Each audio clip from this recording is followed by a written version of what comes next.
My name is Ethan Carter. 10 years ago, my own brother stole everything our father left for me. My family believed every lie he told, and I walked away with nothing but a backpack and a broken heart. They laughed as I left. But 10 years later, the same brother who destroyed my life was standing at my office door, begging for my help. And what I did next changed all of our lives forever. I grew up in a small town in Texas with my parents and my older brother Jason. As kids, I admired him. I wanted to be just like him. But while I trusted him with everything, he saw me as competition. Our father owned a successful construction company. He always said that one day both of his sons would run it together. But Jason wanted everything for himself. When our father suddenly passed away after a heart attack, my world collapsed. I was only 23 years old. I thought we would support each other through the grief. Instead, that was the day my nightmare began. The funeral had barely ended when Jason called for a family meeting. He stood in my father's office, holding a thick folder. "There are some legal documents Dad signed before he died," he said calmly. I looked at him, confused.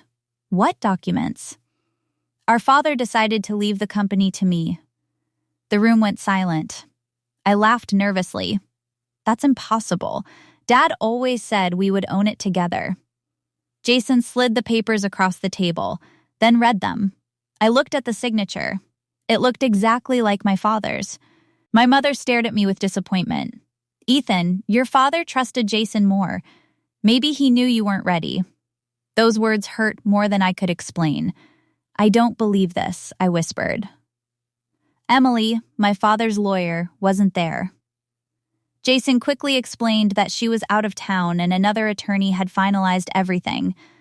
Something felt wrong. Very wrong. But I had no proof. A week later, Jason made another announcement. "You can stay here, but only if you work for me." I couldn't believe what I was hearing. "Work for you? Yes, you'll be an employee. Nothing more." I refused. The next morning, my bags were sitting outside the front door. My own mother wouldn't even look me in the eyes. Jason smiled. "You'll never survive without this family." I picked up my backpack. I had only $327 in my bank account. No house, no job, no family. As I walked away, I made myself one promise. One day, I'd build a life no one could ever take from me. I had no idea that promise would change everything. I slept in my old pickup truck for nearly 3 weeks. Every night, I parked behind a 24-hour grocery store, hoping no one would notice. Some nights were freezing. Some nights I questioned everything. I even wondered if Jason had been right. Maybe I wasn't good enough. But every morning, I reminded myself of my father's favorite words. A person's true wealth isn't what they inherit. It's what they build. Those words kept me alive. I took every job I could find. I cleaned construction sites. I unloaded delivery trucks. I worked night shifts at a warehouse. For almost 2 years, I worked nearly 18 hours a day. I didn't buy expensive clothes. I didn't go on vacations. Every extra dollar went into savings. One afternoon, while working on a construction project, I noticed something. The company was wasting thousands of dollars because of poor planning. I spent weeks creating a better system. When I showed it to the owner, he was shocked. "Did you come up with this yourself?" he asked. Yes, instead of ignoring me, he promoted me. That promotion changed everything. Within 3 years, I became the operations manager. By the time I turned 30, I had saved enough money to start my own construction company. Everyone told me I was crazy. "You'll fail. You don't have connections. Big companies will crush you." But I remembered the day Jason threw my bags onto the front porch. I had survived something much worse than failure. I invested every dollar I had. I hired honest workers. I treated every employee with respect. If someone worked overtime, they got paid. If someone had a family emergency, they got time off. Slowly, clients started recommending my company to others. One project became 5. 5 became 20. Within a few years, Carter Build Solutions became one of the fastest-growing construction companies in the state. Ironically, the company my father had dreamed of building with both his sons, I had finally built on my own. I thought my past was behind me. I believed Jason would never cross my path again. I was wrong, because one rainy Monday morning, my receptionist called my office. "Ethan, there's a man here asking to see you." "Who is it?" She hesitated. "He says, he's your brother." I froze. For a moment, I couldn't speak. After 10 years, the man who had stolen my future was sitting in my lobby. "Send him in," I finally said. A few seconds later, the office door opened. I barely recognized him. Jason looked nothing like the confident man who had laughed as I left home. His expensive suits were gone. His shoulders were slumped. Dark circles surrounded his eyes. He looked defeated. He stood there silently before speaking. "Hi, Ethan. I didn't smile. What do you want?" He lowered his head. "I need your help." I leaned back in my chair. The silence between us felt heavier than any words. The brother who said I'd never survive needs my help? Jason couldn't even look me in the eyes. "My company is bankrupt." I said nothing. "The bank is taking everything." Still, I stayed silent. "Our mother is sick." That caught my attention. "She needs surgery." For a split second, I remembered every birthday she had forgotten, every time she chose Jason over me. The day she watched me leave without saying goodbye, I pushed those memories aside. And? Jason swallowed hard. "I don't have the money." I looked around my office, floor-to-ceiling windows, awards covering the walls, employees walking confidently through the building. Everything I owned, I had built without them. "You came here because you heard my company was successful." He nodded slowly.